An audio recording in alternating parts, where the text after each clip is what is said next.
This is for parents of children with autism or teens with autism who are looking to equip their child to be able to make more friends and then keep those friends. And why does it matter? It matters because one, your child wants to make friends. They may say that they don't want to, but generally that's just because they've given up hope. I've rarely met a child who, after being shown the specific skills that help them learn how to make friends, don't go and put those into practice. Like, it pretty much never happens. They want to make friends, they just want skills. The second reason why it's important for your child to learn how to make friends is because one day you won't be there for your child.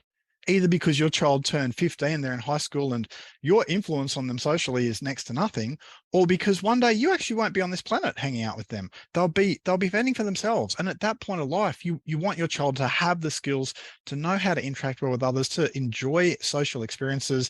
So that's why it also matters. And then the last reason is that your child has so much to offer the world and other people. I spent a lot of time hanging out in the homes of people who have kids with autism, and I can tell you straight out, their kids are amazing and so much fun to hang out with. And so it's good for others to be able to meet your child and to enjoy your child because your child has something to offer. Now, let me show you how we can help